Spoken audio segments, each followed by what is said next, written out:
नमस्कार, मेरा नाम डॉक्टर निशिकांत विभूते है। मैं कंसल्टेंट साइकेट्रिस्ट हूँ। आज मैं जब कॉम्पिटिटिव एग्ज़ाम में स्टूडेंट्स को जितना चाहिए उतना मार्क नहीं मिलते, स्टूडेंट्स बार बार एग्ज़ाम देने की कोशिश करते हैं, एग्ज़ाम देते हैं, लेकिन फिर भी उनको सक्सेस नहीं मिलती।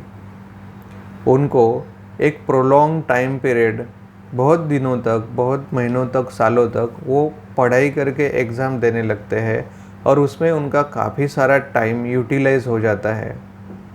बाकी बच्चे आगे प्रोग्रेस करते हैं, उनका एडमिशन्स, जॉब सब चीज़ें मिलती है, उनको देख के उनके मन में निराशा निर्माण होती है।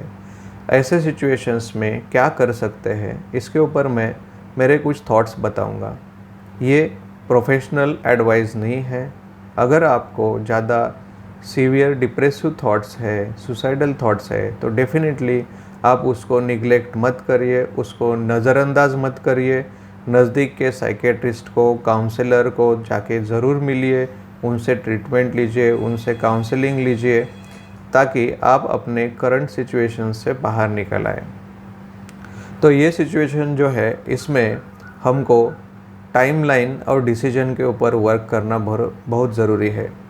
टाइमलाइन मतलब अगर आप किसी एक एंट्रेंस एग्ज़ाम के बारे में आपने डिसाइड कर लिया है कि इस एंट्रेंस एग्ज़ाम को हमको देना है, जैसे फॉर एग्ज़ाम्पल किसी को एमडी मेडिसिन ही चाहिए और एक पर्टिकुलर कॉलेज में ही चाहिए, तो उसने डिसाइड किया है, तो उसने एक अटेम्प्ट दिया, दूसरा अटेम्प्ट दिया, फिर भी उसको वो चीज़ मिल नहीं रहा है।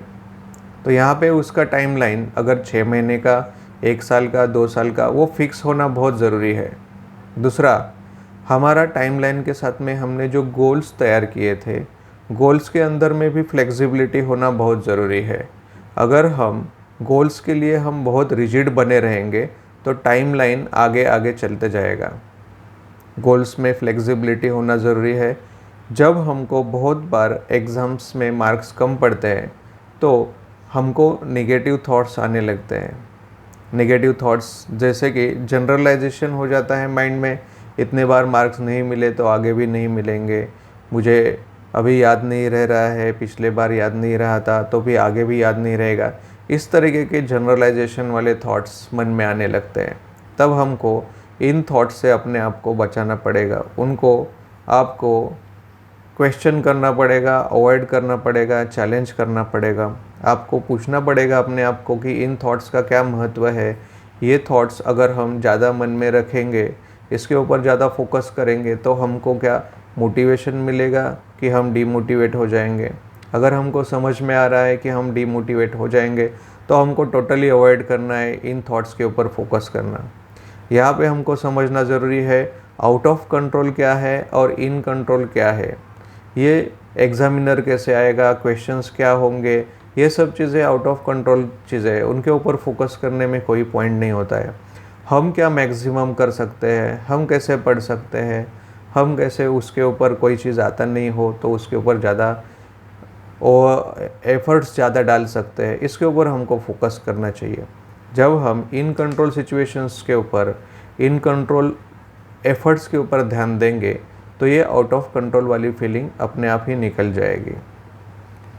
इम्पोर्टेंट चीज़ ये है कि हमको कंपैरिजन टोटली स्टॉप कर देनी पड़ेगी। बाकी स्टूडेंट्स अगर पास हो रहे हैं, वो बेटर हो रहे हैं, तो उनके ऊपर कंटिन्यूस ध्यान देने से हमारा कुछ ज़्यादा मोटिवेशन नहीं मिलेगा, हम उल्टा डीमोटिवेट होंगे। हमको हमारे सिचुएशन के ऊपर ध्यान देना है, हमारे पढ़ाई के ऊपर ध्यान देना है, कितना पढ़ाई हुआ है, कितना बाकी है, कितना टाइम है, उसके ऊपर हमको ध्यान दे के हमारे पूरा एफर्ट्स डालना है। तो हमारा जो एक एनर्जी सोर्स है, हमारा माइंड है, उसको डाइवर्ट होने नहीं देना है। और मोस्ट इम्पॉर्टेंट चीज़ जो है सुसाइडल थॉट्स। अगर आपको सुसाइडल थॉट्स आ रहे हैं तो डेफिनेटली आप सुसाइडल थॉट्स के बारे में अपने फैमिली मेम्बर से, फ्रेंड्स से, फैमिली डॉक्टर से, काउंसलर से, साइकेट्रिस्ट से डिस्कस करिए, उनके साथ बात करिए। मन के अंदर में ऐसे विचारों को जगह बिल्कुल मत दीजिए, क्योंकि आप एक बात को समझना ज़रूरी है कि सुसाइड करने की वजह से कोई भी सिचुएशन का सोल्यूशन मिलने वाला नहीं है। सुसाइड करने से आपकी जो करंट सिचुएशन है वो सॉल्व नहीं होगी। इंस्टेड ऑफ दैट, अगर आप आपने कोई ना कोई पढ़ाई की है, आपको उसके बेसिस पे अपना कुछ ना कुछ तो जॉब मिलेगा, तो आप अपने आप को और अपने फैमिली को डेफिनेटली सपोर्ट कर सकते हैं। आप दूसरे लोगों को हेल्प कर सकते हैं। एक इंसान बाकी लोगों के लिए काफ़ी हेल्पफुल साबित हो सकता है। इसके लिए सुसाइड करना टोटली गलत है। सुसाइड करने की वजह से फैमिली मेम्बर्स के ऊपर एक्सट्रीम सीवियर स्ट्रेस तैयार हो जाता है। That is very depressing situation for the family members. इसलिए सुसाइडल थॉट्स को बिल्कुल माइंड में जगह मत दीजिए, और विचार आ रहे हैं तो आप डिस्कस करिए। अपने डिप्रेशन को ओवरकम करने के लिए एफर्ट्स लेना बहुत ज़रूरी है। साइकेट्रिस्ट को मिलने के लिए टोटली आप अवॉइड मत करिए। साइकेट्रिस्ट की हेल्प लेना कोई गलत बात नहीं होती है, वो भी एक लाइन ऑफ ट्रीटमेंट है। जैसे पेट में दर्द होता है तो पेट के डॉक्टर के पास जाते हैं, उसी तरीके से डिप्रेसिव थॉट्स आते हैं तो डॉक्टर को मिलने में कोई गलत बात नहीं है। तो इस तरीके से आप अलग अलग डिफ़िकल्ट सिचुएशंस को डेफिनेटली एक प्लान बना के ओवरकम कर सकते हैं। अगर आपका टाइमलाइन क्रॉस हो चुका है, अगर आपने सोचा था कि 2 साल में आप एग्ज़ाम देंगे और पास आउट हो जाएंगे और ये पर्टिकुलर चीज़ करेंगे, और वो टाइमलाइन क्रॉस हो चुका है, तो आपको फिर से एफर्ट्स डाल के टाइम वेस्ट नहीं करना चाहिए। अपने पास में एक एग्ज़िट प्लान बी होना बहुत ज़रूरी है। अल्टरनेटिव प्लान्स होना ज़रूरी है। गोल्स फ्लेक्सिबल होना ज़रूरी है। हमारे पास में एक पर्टिकुलर चीज़ जो हमने टारगेट की थी वो अगर नहीं हो रही है तो दूसरी क्या चीज़ हम कर सकते हैं उसके ऊपर हमको ध्यान देना चाहिए, तो वो चीज़ हम अच्छे से कर सकते हैं। एक ही चीज़ के ऊपर हम फिक्स हो जाएंगे तो ये निगेटिविटी ज़्यादा होती है। अगर हमारे पास में एग्ज़िट प्लान है, हमारे पास में अल्टरनेटिव प्लान है, तो डेफिनेटली हम उस प्लान पे वर्क कर सकते हैं। और हमको बाकी लोगों के क्रिटिसिज्म के ऊपर हमको बिल्कुल ध्यान नहीं देना है। लोग क्या बोलेंगे, इतने दिन प्रैक्टिस ट्राई कर रहा था, नहीं हुआ इसलिए दूसरा कर रहा है, उस चीज़ों का कुछ मतलब नहीं है। जो हम एफर्ट्स डालेंगे, जो हम काम करेंगे, उसके हिसाब से ही हम अपने आप को और अपने फैमिली को सपोर्ट करेंगे। तो इसलिए बाकी लोगों के क्रिटिसिज्म के ऊपर ध्यान बिल्कुल नहीं देना है, और हमारा खुद का प्लान ऑफ एक्शन बनाना है और उसके ऊपर एफर्ट्स डालने हैं। तो डेफिनेटली हम बेटर लाइफ क्रिएट कर पाएंगे। अपने लाइफ को बेटर करना, यही हमारा गोल होता है।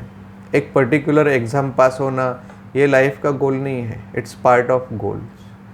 अगर वो सक्सेसफुल नहीं हुआ तो कुछ भी सक्सेसफुल नहीं होगा, ऐसा नहीं है। हमारे पास में अल्टरनेटिव गोल्स तैयार करने पड़ेंगे और उनको सक्सेसफुल करना पड़ेगा। जो भी हम एफर्ट्स डालेंगे वो हमारे लिए फ़ायदे के लिए होते हैं और वो हमको और बेटर करते जाते हैं। आशा करता हूँ कि ये मेरा वीडियो आपको हेल्पफुल रहा होगा। अगर आपको ये वीडियो अच्छा लगा तो लाइक बटन पे ज़रूर प्रेस करिए। Thank you.